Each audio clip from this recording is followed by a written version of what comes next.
ვიწრო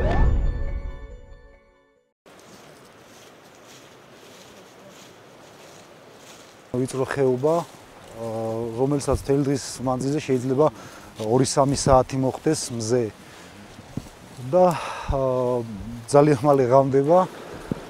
არის ძალიან ბევრი მგელი ბინადრობს, დაფიქსირებულია ფოტომახის მიერ. არის ბევრი დათვი. ეს იკვალია? ეს არის მგელი. აი ამხილა. გლის კვალი გზაში კიდევ არაერთხელ შეხვდა. რეინჯერმა დათვის ნაკვალევით შეამჩნია. აი ეს არის დათვის კვალი. იმისთვის რომ ბაწარის ხეობის მთავარი ღირსშესანიშნაობა უთხოვრის ხეები გვენახა, რამდენიმე კილომეტრის ფეხით გავლა დაგჭირდა. წვანით რა ჩანს, ეს არის უთხოვარი. მან როგორ უნდა ავიდეთ? გზა არის? გზა არის, ესე ხიდზე გადავალთ და ისე შემოვლით, ავალთ მაღლა.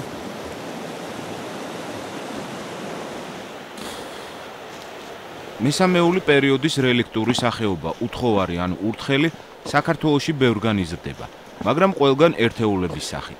უთხოვარი მარადმწვანე ხეა. სიცოცხლის ხანგრძლივობა ძალიან დიდია და ხანდახან 3-4 წელსაც აღწევს. ამ კორომის ერთ-ერთი ყველაზე უხუცესი უთხოვარი.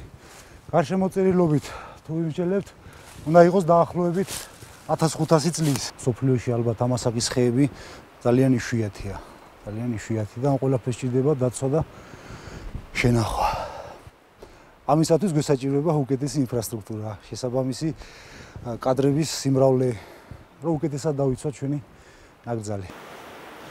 უთხოვრის გავრცელების არეალი საკმაოდ დიდია და ის მოიცავს დასავლეთ ევროპას, ასევე ყოფილი საბჭოთა კავშირის ევროპულ ნაწილს, თუმცა მსოფლიოში ყველაზე დიდი ტყის მასივი ამ იშვიათი სახეობის მცენარის არის სწორედ აქ, ბაწარას ხეობაში და სწორედ უთხოვრის დაცვის მიზნით დაარსდა 1935 წელს ბაწარას ნაკრძალი. უთხოვარს ხშირად წითელ ხესაც უწოდებენ, რადგან მისი მერქანი წითელია. ძვირფასი მერქანი გახდა იმის მიზეზი, რომ ეს ხე გავრცელების არეალის დიდ ნაწილში ადამიანის მიერ განადგურდა. ბაწარის ხეობაში უთხოვრის გადარჩენა ადგილობრივი მოსახლეობის მხრიდან მისი დაცვის გამო მოხერხდა. გათავისებული აქვთ, რომ ხელი არ უნდა ახლონ.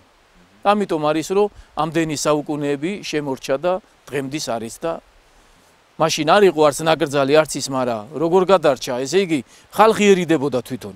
არაჭრიდა. ძელქვის მასივი არის, აქ კორუმებია, ძელქვის კორუმები და საერთო ფართობი არის 250 ჰექტარი. და ეს არის ძელქვა.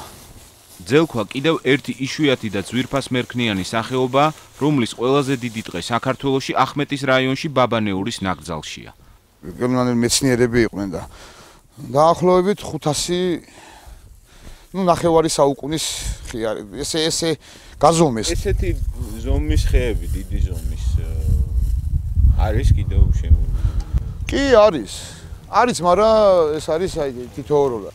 ამ ხის ლათინური სახელიც ქართულიდან შევიდა და სხვა ენებშიც, მაგალითად, ინგლისურში, გერმანულში ან რუსულში სწორედ ქართული სახელი ძელქვა გამოიყენება.